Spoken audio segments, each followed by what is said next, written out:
Hi, my name's Lenora, and I never thought silence could be the loudest scream I'd ever make.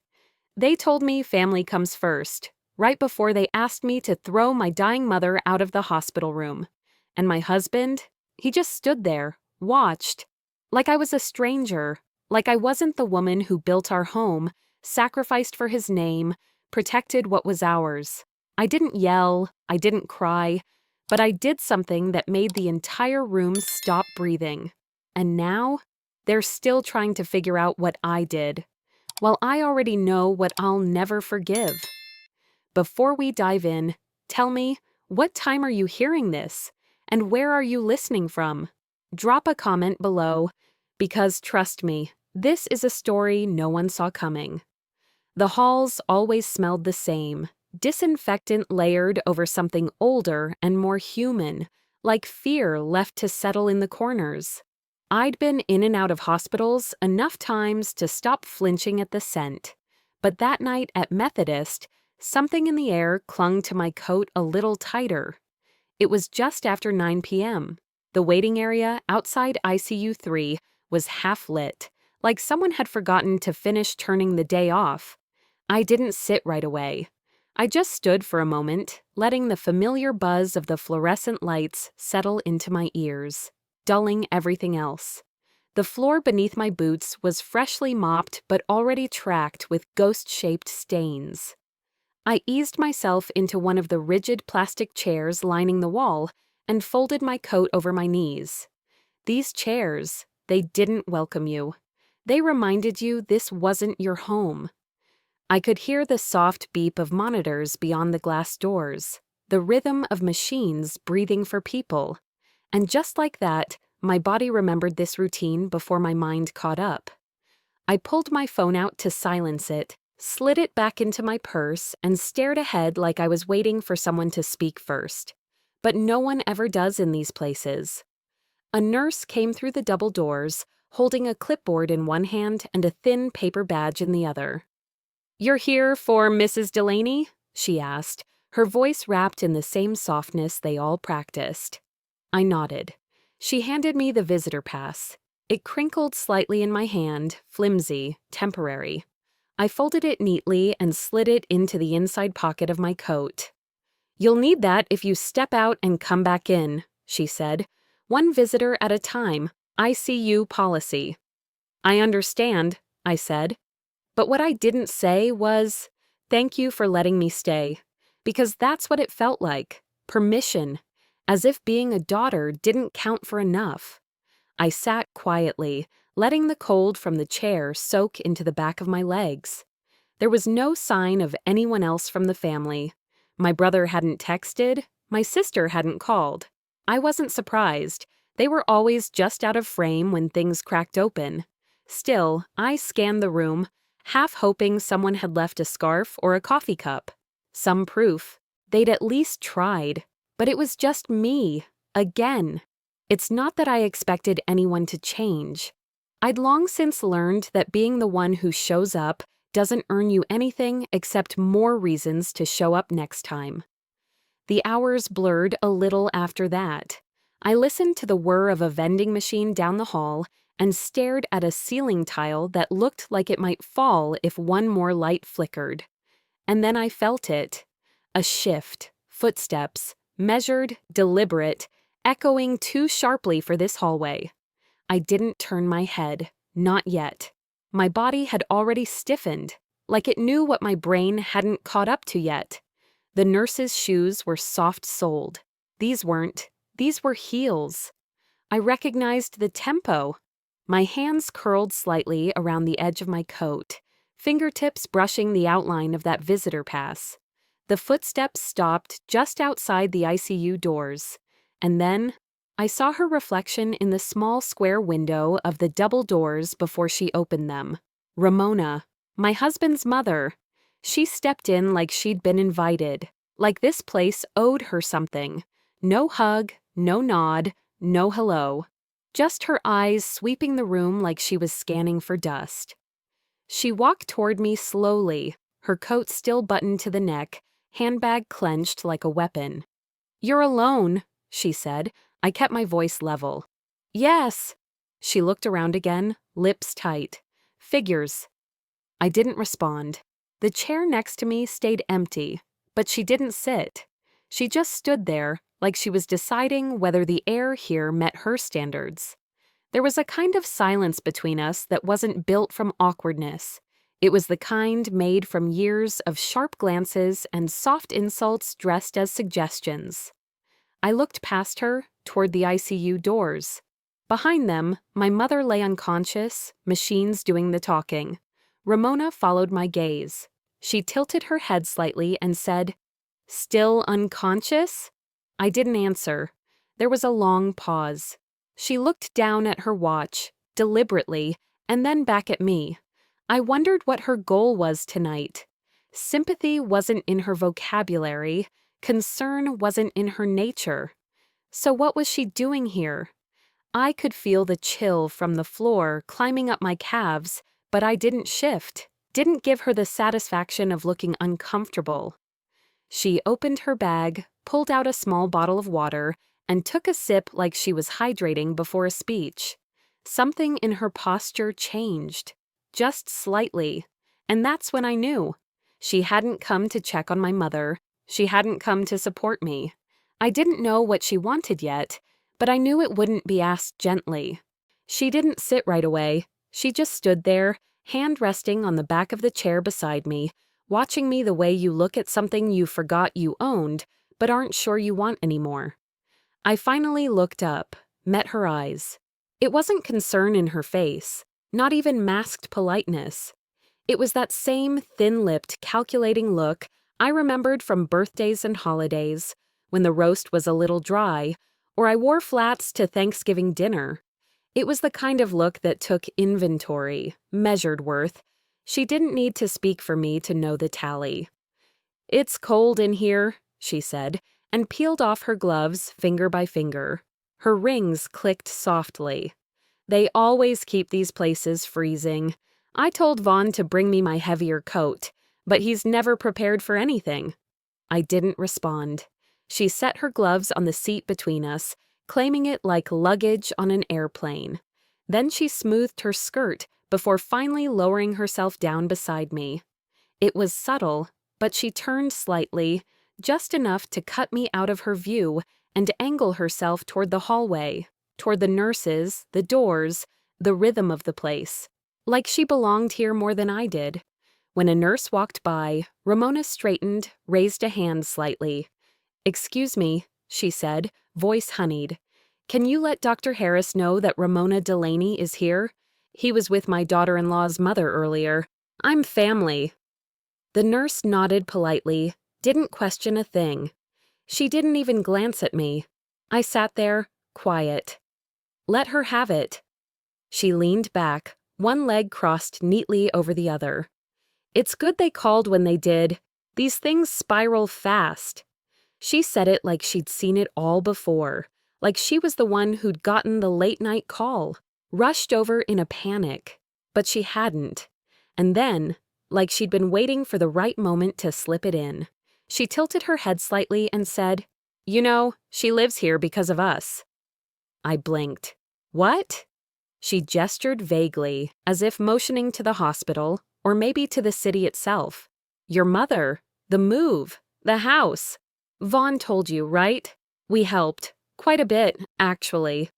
It was said casually, like she was reminding me we were out of milk. I felt my jaw clench before I caught myself. "She didn't want to be alone anymore," I said, keeping my tone level. "She wanted to be closer to her daughter." Ramona smiled with only the corner of her mouth. "Of course, but things like that don't just happen. They need support, planning. You know how these things go." I knew exactly how they went. That tone, it was the same one she used when talking about the china set we used at Christmas, or the tuition she helped with back when Vaughn and I were still climbing. Always the same message beneath it. You have what you have because we allowed it. I nodded slowly, more to myself than her. The thing was, I had heard that line before, not just once, over. The years in different shapes, different occasions. Whether it was the down payment or Vaughn's career or the school our kids didn't end up getting into, every step forward came with a receipt. And still, I had said thank you every time. Smiled through gritted teeth, bit my tongue. I'd convinced myself it was the cost of peace. But tonight, under these hospital lights, the balance sheet felt different. I didn't feel indebted, I felt cornered. I shifted slightly in my seat, not to get comfortable, just to give my body somewhere else to go that wasn't curled in. Across the hall, the elevator dinged. The doors opened. Vaughn stepped out. He looked like he'd just parked, hair tousled, jacket half-zipped. He saw us, nodded, walked over. "Hey," he said to me. Then to his mother, "You okay?" She touched his arm, reassuring. "I'm fine, sweetheart. I was just telling Lenora how glad we are that everything worked out for her mother to be near." He didn't look at me. He nodded. "Yeah, it's good she's close." And just like that, I saw it again. That space between us. Not distance, positioning. He didn't ask what had been said before he arrived, didn't question why I looked like I was holding my breath. He stood beside her, not just physically. The nurse returned a few minutes later with an update, no change. They were keeping my mother sedated for now. I thanked her. Ramona said nothing. Then she turned to Vaughn. "Can we get some coffee? I haven't eaten since lunch." He looked at me for the first time, brows slightly raised like he was checking to see if I needed anything. I shook my head. "I'm fine." They walked off together. I sat. And that was the moment I realized this wasn't about my mother's condition. It was about what they thought they owned. And once you recognize that someone sees you as property, you stop expecting them to handle you with care. The hallway had gone quiet again after Vaughn and Ramona walked off. The scent of floor polish and cold air returned like a blanket thrown over everything. I sat back down, stiff, blinking slowly, and let my eyes drift across the room. The chairs were still empty. Not just unoccupied, empty in the way that said no one else was coming. There was a large man snoring softly in the far corner, a nurse pushing a mop bucket past the double doors, and a vending machine blinking a temporarily out of order sign.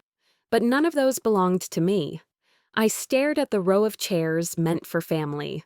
I counted them, 6, and not one had a coat slung over it, or a purse, or a half-drunk coffee to say, "I stepped out, but I'll be back." Just me. Nobody had to text and ask where I was. Nobody had to check which hospital. They all just knew I'd be here. That's the role I'd built, quietly, unquestioned. My brother had kids and excuses. My sister had an opinion on everything except showing up. And me? I was the youngest, which, in my family, meant you got to be invisible until something needed to be done. I can't even remember the first time I took on that role.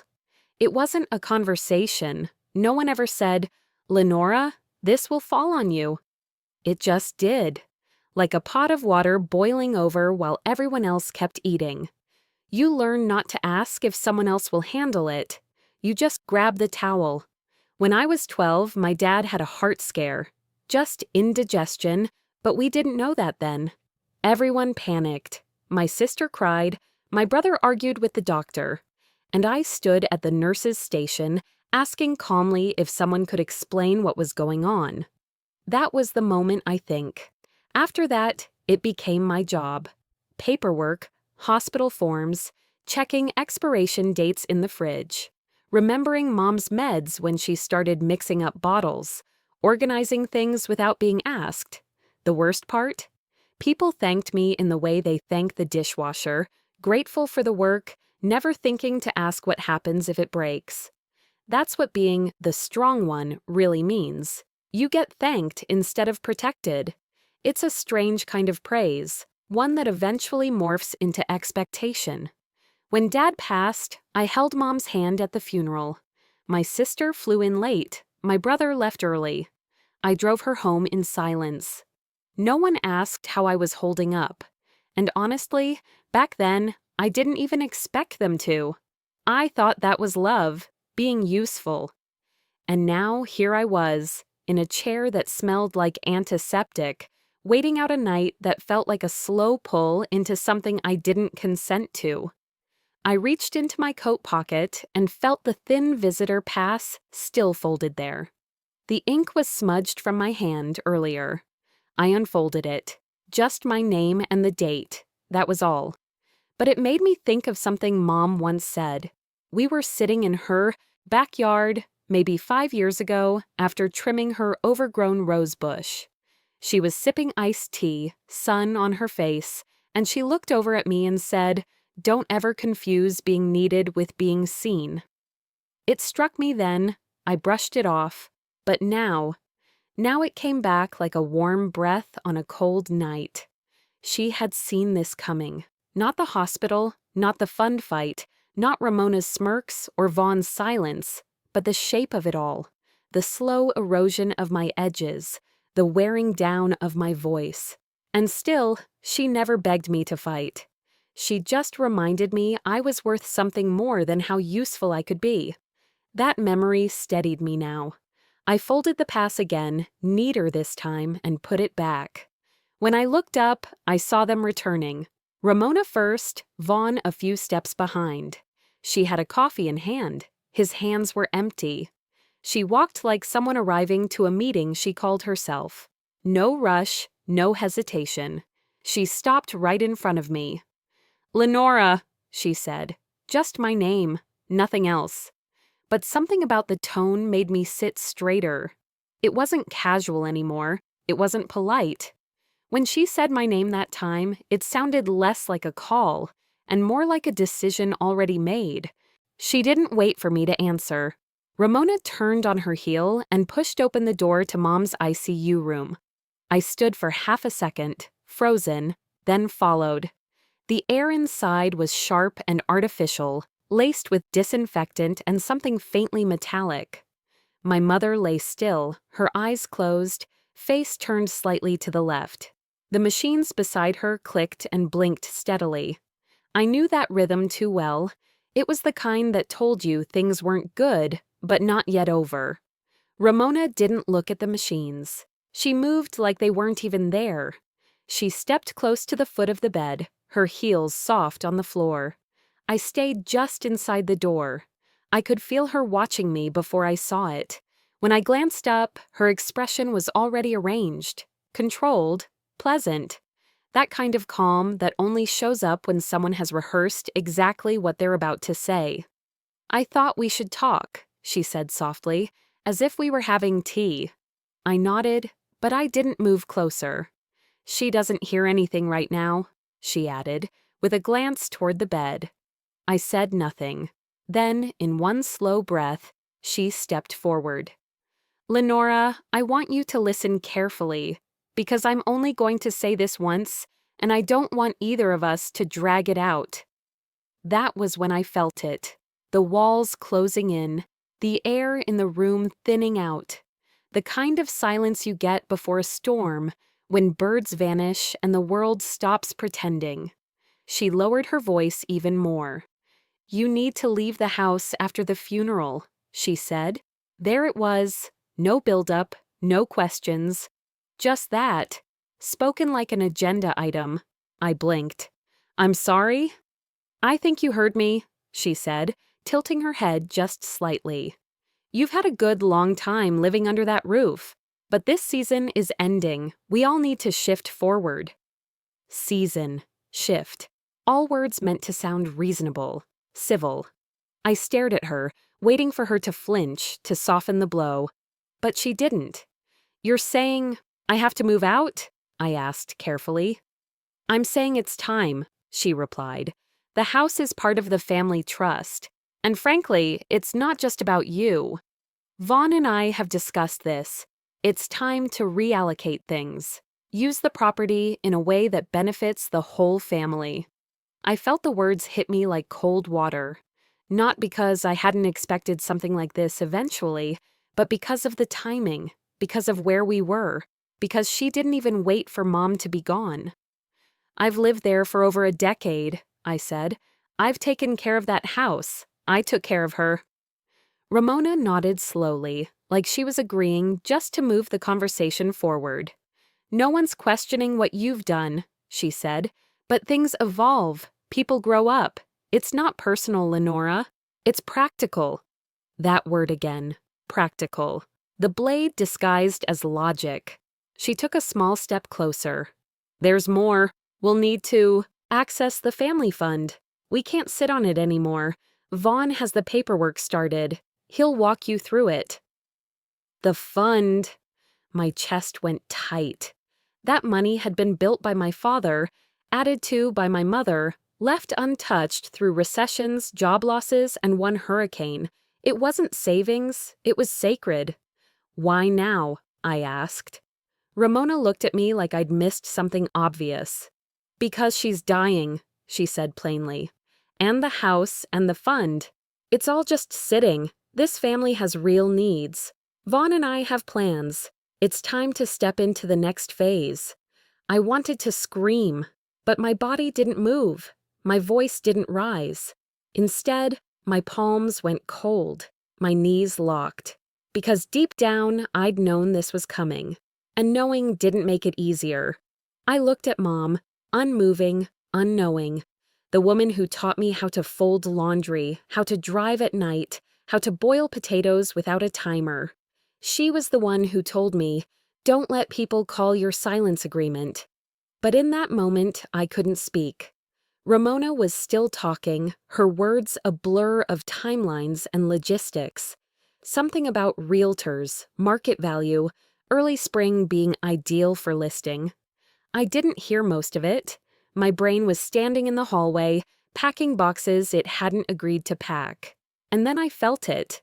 I felt myself wanting, desperately, to hear my husband's voice. Not to defend me, just to speak. To say, let's wait. Or not now. Or even, this isn't right. I turned to him. He was standing a few feet back, just outside the door, his hands in his pockets, eyes not on me, but on the floor. I looked at my husband then, because this was the moment where silence would stop being neutral. He didn't flinch. He didn't speak. He didn't even lift his eyes from the floor. The moment stretched, just long enough for me to realize it was no longer hesitation.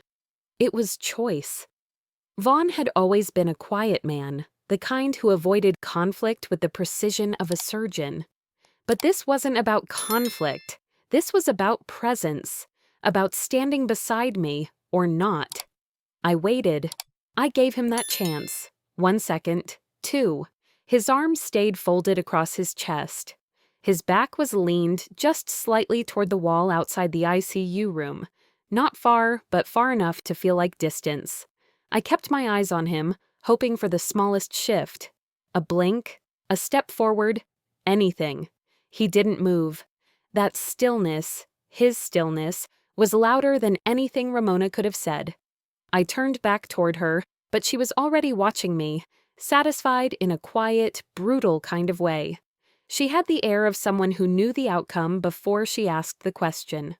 I'm not trying to be cruel, she said, as if that helped. But everyone has to decide where their loyalties lie. You can't live in a house that belongs to people you won't align with. That's just common sense. It wasn't a request. It wasn't a suggestion. It was the kind of statement someone delivers when they've cleared space in the garage and scheduled the moving truck. I looked at Vaughn again, but now he was watching the floor tiles, counting them maybe, or pretending to. Is that really how you see this? I asked her. As a loyalty test? Ramona smiled softly. I see it as stewardship, Lenora. You've had your time. You were helpful when your mother was still independent. But now, we need to take the next step. The next step. She always made control sound like maturity. Then she leaned in just slightly, and her voice dropped, not with malice, but with finality. If you want to stay, we'll need the fund. That's the condition. The words didn't shock me anymore, not after the last hour, but the clarity of them still scraped something inside me raw. Use your mother's death to gain peace, or brace for war. You're asking me to choose between her and the house, I said flatly. I'm asking you to think practically, she said. This house isn't about sentiment. It's about what's best for the family now. Behind me, Vaughn shifted his weight. Not forward, just slightly to the left, as if trying to exit without moving. I felt myself caving from the inside. All of it. The years of trying to earn place, keep peace, carry weight without being asked. It pressed down like a blanket soaked in water. I wanted to scream, or laugh, or disappear. Instead, I stood there, upright, quiet, and crumbling. My mind ran in circles. Maybe if I agreed, just temporarily, I could hold the house. Maybe I could figure out a way to shield the fund. Maybe there was a version of this where I survived with both dignity and shelter.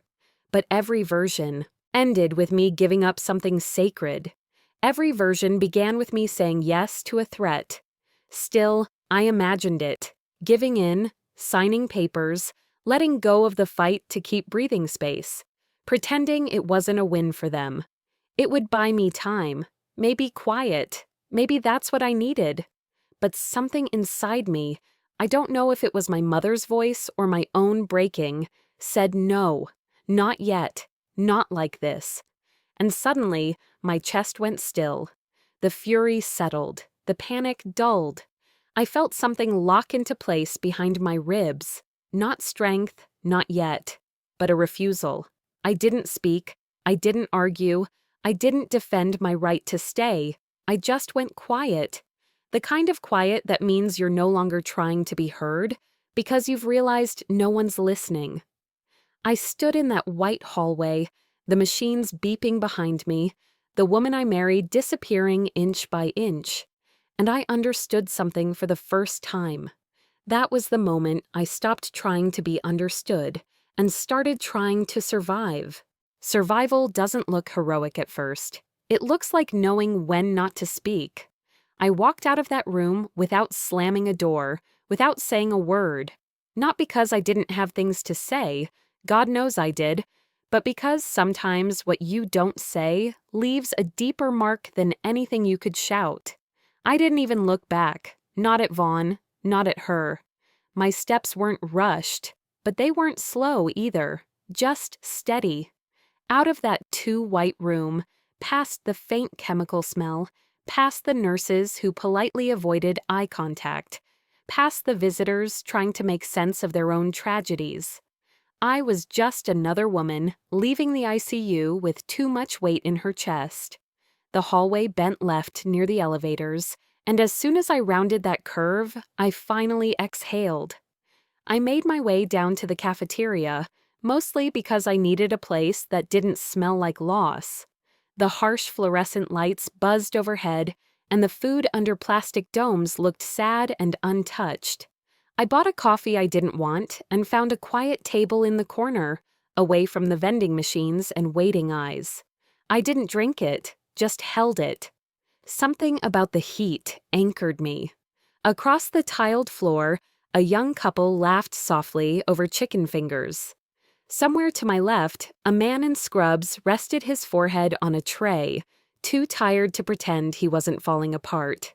Life was still happening all around me, unaware of what had just shifted. They thought I'd given up. That was their mistake.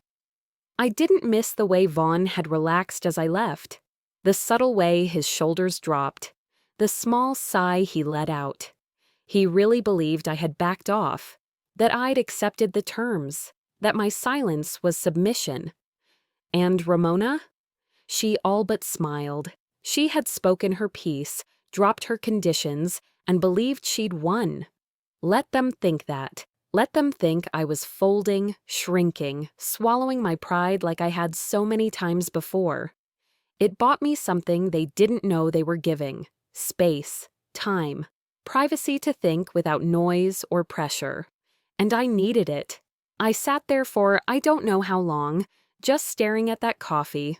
No phone, no distractions, just me and the sound of beeping trays and rubber soles on the floor. And memories, Not loud ones, not the kind that show up in dreams, the quieter ones. Moments from my marriage when I'd gone silent, not because I agreed, but because arguing would have made me look like the problem. Times I'd made peace just to keep the roof intact. Years of giving ground for the sake of keeping the family steady. It wasn't just about this fund, it never was. Silence had become my role in that house. But now I was claiming it back, on my terms. No more explanations. No more pleading for understanding from people who'd already decided what version of me they wanted to believe. That didn't mean I had a plan yet. I didn't. But I knew what the next step wasn't. I wasn't going to beg. I wasn't going to defend myself in a room already set up like a courtroom. I was going to observe. Because when you stop trying to be heard, you start to hear things they don't think you're listening for. Somewhere between the bottom of that coffee cup and the second hand on the wall circling past the hour mark, something shifted. A calm, heavy line settled across my chest. I made a quiet vow right there in that cafeteria. I wouldn't make any decisions from pain. No panic, no guilt, no rush to be accepted. They could think what they wanted, but from now on, they'd be reacting to me. The fund? That wasn't charity. It wasn't a gift to be held over my head. It was protection. Something my mother had built for reasons they never cared to understand. And I wouldn't hand it over just to stay in a house where my value was measured in silence. Eventually, I rose, walked slowly back up to the ICU floor. It was quieter now. Visiting hours were nearing their end. The hallway lights were dimmed slightly, and only 2 other families lingered on the bench near the elevator. I nodded politely and moved past them. As I neared the waiting area again, something caught my eye. It wasn't much. A clipboard left on a nurse's station, half tucked under a discharge summary. My mother's name was on the top in neat block letters. The words below weren't clear from my distance, but one phrase stood out in bold ink. Authorization on file. I didn't stop. I didn't stare. But something in me clicked. I'd been so busy defending what I thought was mine that I'd forgotten to ask what else had already been put into motion. That one phrase told me someone had assumed control somewhere in the paperwork, and it might not have been me. I kept walking, sat down in the same chair I'd left hours ago. They thought my silence meant compliance, but silence was where I started paying attention. By the time I made it back to the ICU floor, something had shifted behind the scenes. It was subtle. Just a few new faces at the nurse's desk, a different energy in the air, a tension that didn't feel like grief. It felt administrative, formal. I walked up to the glass entrance of the ICU, like I had earlier that morning, and the door didn't open. Instead, a woman I didn't recognize, clipboard in hand, badge swinging from a Navy lanyard, stepped in front of me and blocked the scanner with her body. "Hi, are you Mrs. Tolland?" she asked, glancing down at her clipboard like she already knew the answer. I nodded. "Yes, I'm here to see my mother, Nadine Harper." The woman gave me that overly practiced expression people use when they're about to tell you something you won't like. "There's been a change in access. I'm going to have to ask you to wait in the main lounge while we confirm your status." My heartbeat didn't speed up. I just stood there, letting her words hang in the air like cold fog. "Change in access?" I asked. She flipped a page on her clipboard, avoiding my eyes. "It appears a primary healthcare proxy was submitted earlier today. Your name isn't on it. It's been filed and signed." I didn't need to guess who filed it. Behind the glass, I saw Ramona speaking to one of the doctors, calm, composed, smiling faintly. Vaughn was next to her, hands in his pockets, looking like he wanted to be anywhere else. I'd barely moved, but I felt the ground tilt beneath me. This wasn't a conversation anymore, it was a takeover. I turned away before I gave them the satisfaction of seeing my face fall. I walked, slowly but deliberately, to the lounge just down the hall. I sat on the stiff vinyl chair like it was a throne I had chosen, because if I let myself collapse now, I wouldn't get back up. A few minutes later, Vaughn came out alone. He sat across from me, not quite meeting my eyes. "She filed it because she didn't know if you'd be reasonable," he started. I stared at him. He kept going. "She just wanted to make sure things were clear, with all the decisions coming up." "And you let her?" He didn't answer that. He looked at the floor, rubbing his hands together like a nervous teenager. "It's not like we're trying to cut you out." "No?" I said. "Because that's exactly what this looks like." He gave a weak shrug. "Look, it's just easier if one person's in charge. Mom's been through a lot today. We all have." It took everything in me not to laugh. He truly believed this was the path of least resistance, that allowing his mother to seize control over my access to my dying mother was somehow keeping the peace. I stood up. "You didn't stand beside me, Vaughn, and you didn't stay neutral. You chose the person who threatened me, who's been playing chess while I've been trying to breathe." He looked up, startled by the edge in my voice, not the volume, just the finality. Before he could respond, we both heard it. Ramona, loud and clear, standing near the nurse's desk, with just enough projection to be overheard by anyone within 20 feet. "I just want to make sure hospital staff are aware," she said to a nurse, "that we've had some instability today. Emotional outbursts, miscommunication. My daughter-in-law means well, but she's under a great deal of stress, and she's not always composed." The words were dipped in honey and sharpened with malice. Delivered in that perfect tone women like her had perfected. Just concerned enough to sound helpful. Just vague enough to stain your reputation without ever naming a thing. My cheeks burned, not with shame, with fury. But I didn't move, I didn't interrupt. I didn't defend myself, not there, not in front of the staff, not on their battlefield. Instead, I turned and walked out of that hallway entirely. I needed air. The sun was just beginning to dip behind the hospital roof as I stepped into the parking lot. The air felt too sharp against my face, like my own skin didn't want me in it. I stood by my car, hands braced on the hood, and breathed. I thought about walking away, about letting them win, about giving up the fund and the house and the damn fight, just so I wouldn't have to keep feeling like I was the one ruining everything. But then I thought about my mother, alone behind that glass. The same woman who once scraped up her last paycheck to keep us in our first apartment. The one who had written my name on a savings account when I was 16, calling it just in case. And I knew. This wasn't about comfort, or dignity, or pride. This was about something no one in that building seemed to understand. Loyalty. I turned back. When I re-entered the ICU lobby, the same administrator from earlier looked up. "Mrs. Tolland?" I raised my hand gently. "You'll want to make a note. I am Nadine Harper's daughter. I am her legal next of kin. And while someone may have filed a proxy form today, I will be filing a formal objection and requesting a review. You are not to restrict my access unless you have a judge's order in your hand." Her mouth parted slightly, but I didn't wait for her to answer. I walked past her, calm, steady. Ramona turned as I approached. Her smile flickered. "I was under the impression we had an understanding," she said, low.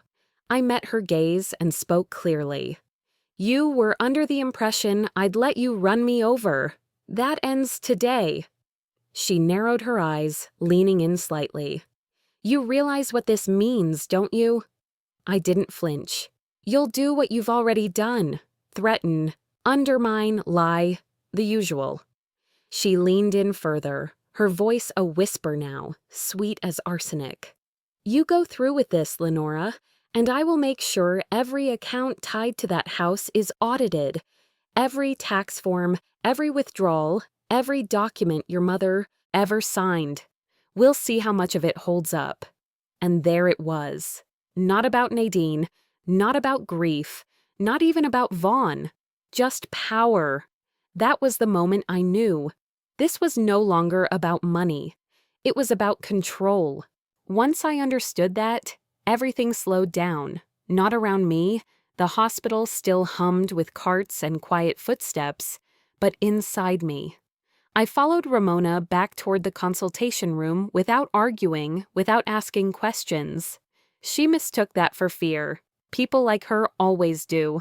Inside the room, she closed the door with care, the way someone does when they plans to say something final. Vaughn hovered near the wall, hands folded, eyes darting between us like he was hoping the room itself would rescue him. "This doesn't have to get ugly," Ramona said. Her voice had that polished firmness, the one she used when she thought she was being generous. "But we need resolution tonight. Doctors need clarity. Accounts need to be secured. We can't have uncertainty." She leaned forward. "If you keep pushing, I will move forward immediately. Locks changed, funds frozen, access restricted. You'll have nothing to stand on." She waited for me to react. I didn't. I sat back in the chair, folded my hands in my lap, and let her finish. The silence unsettled her. I could see it in the way she shifted her weight, the way her mouth tightened when I didn't rush to defend myself. When she finally stopped talking, I reached into my bag. I didn't rush. I didn't dramatize it. I pulled out a slim manila folder and set it on the table between us. "This was filed 6 months ago," I said calmly. "After my mother's last hospitalization. She asked me to handle it quietly. No announcements, no family meetings." Ramona frowned. "I don't know what that is." "I know," I said. "You didn't read it." I slid the top page toward her. "That's a trust amendment, not a draft. Executed, notarized, reviewed by an estate attorney who doesn't answer to you." The room went very still. "The family fund," I continued, keeping my voice even, "was restructured. It's no longer jointly accessible. And the house—" I paused just long enough to make the point land, "was transferred into a protected trust in my mother's name, with me as administrator." Vaughn straightened. "What?" I didn't look at him. Ramona picked up the paper, her eyes scanning fast now, sharp and frantic. She flipped to the next page, then the next. Her confidence didn't disappear all at once. It cracked like ice under a careful step. "That's not possible," she said. "It's done," I replied. "And it's legal." For a moment, no one spoke. Even the sounds from the hallway seemed to dim, like the building itself was listening. A nurse passed the open doorway, glanced in, and slowed. Something about the room had changed. Authority had shifted, and everyone could feel it. Ramona set the papers down with deliberate care, like they might bite her. "You planned this." "I prepared," I said. "There's a difference." Vaughn took a step toward me. "Lenora, why didn't you tell me?" I gathered the folder back into my bag and stood.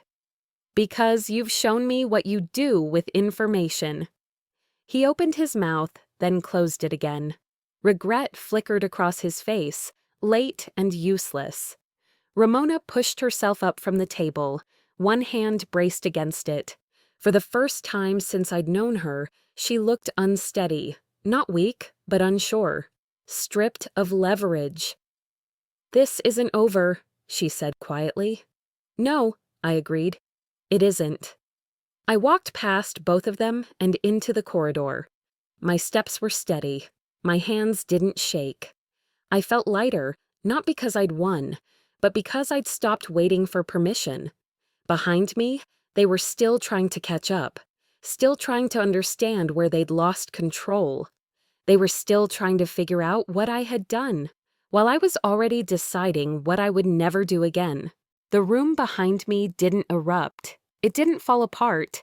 It simply paused. the same way a storm passes and leaves the world soaked, but standing.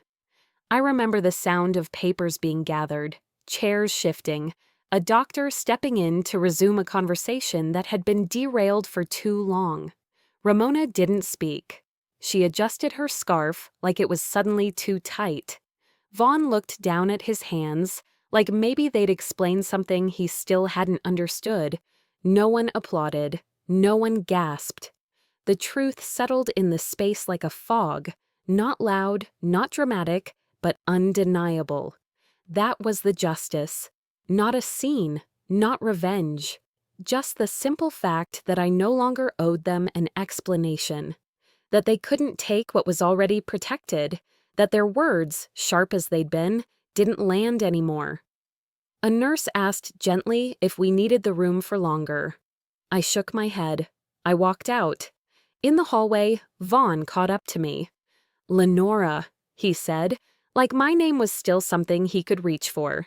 I stopped walking, not because I was going to engage, but because this was the part where I would say the one thing I still needed to say.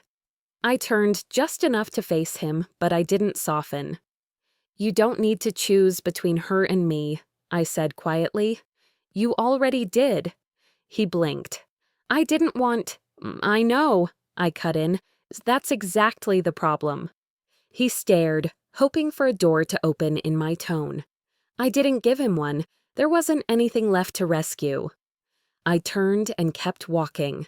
When I stepped outside, the night air wrapped around me like something I'd almost forgotten existed. The parking lot was half lit, and the wind stirred the edges of my coat. It smelled like wet asphalt and pine from the trees lining the property.